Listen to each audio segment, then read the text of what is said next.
भगवान भोले के शहर बनारस में गणेश उत्सव की धूम है। महाराष्ट्र के तर्ज पर काशी में भी गणेश उत्सव को बेहद ही धूमधाम से मनाया जा रहा है। ऐसे में काशी के कई मराठी परिवार हैं जो अपनी संस्कृति और सभ्यता के हिसाब से यहाँ पर इस उत्सव को मनाते हैं। काशी के पुरातन गणेश उत्सव समिति भी उनमें से एक है, जिसका इतिहास 125 साल पुराना है। महाराष्ट्र के पुणे के बाद बाल गंगाधर तिलक ने काशी में इस गणेश उत्सव की शुरुआत की थी। समिति से जुड़े वेद प्रकाश रामचंद्र वेदांती ने बताया कि देश की आज़ादी से पहले भारतीयों को इकट्ठा होने की इजाज़त नहीं थी। सिर्फ धार्मिक आयोजन में ही लोग इकट्ठा होते थे। ऐसे में भारतीय एक साथ हो, इसके लिए 1898 में बाल गंगाधर तिलक ने इस गणेश उत्सव की शुरुआत की थी और फिर गणेश उत्सव के जरिए स्वतंत्रता सेनानी एकजुट होकर यहाँ रणनीति तैयार करने के साथ ही लोगों में आज़ादी की अलग भी जगाते थे।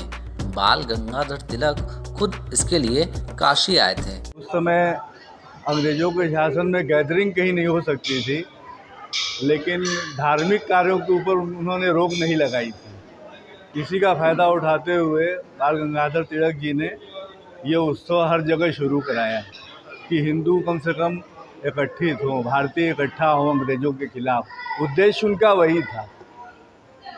वाराणसी के ब्रह्मा घाट स्थित मंगल भवन में आज भी मराठा परिवार से जुड़े लोग यहाँ इस उत्सव को बेहद ही धूमधाम से मनाते हैं। पहले की तरह आज भी यहाँ भगवान गणेश की प्रतिमा स्थापित होती है और फिर 7 दिनों तक पूजा अनुष्ठान चलता है।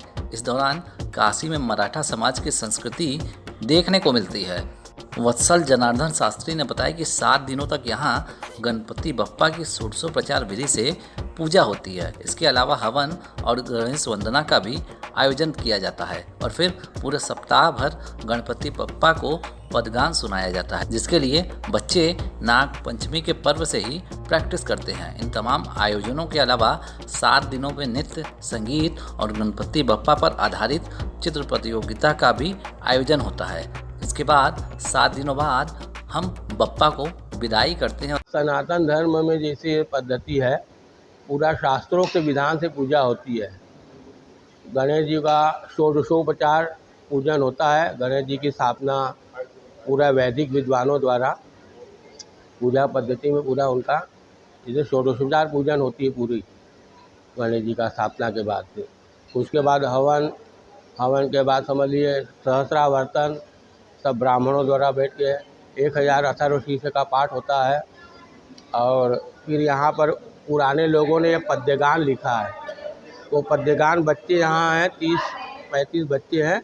वो पूरे सप्ताह भर, वैसे नाग पंचमी के दिन से शुरू होता है प्रैक्टिस बच्चों की है, तो वो डांडिया बजाते हुए वो पद्यगान करते हैं।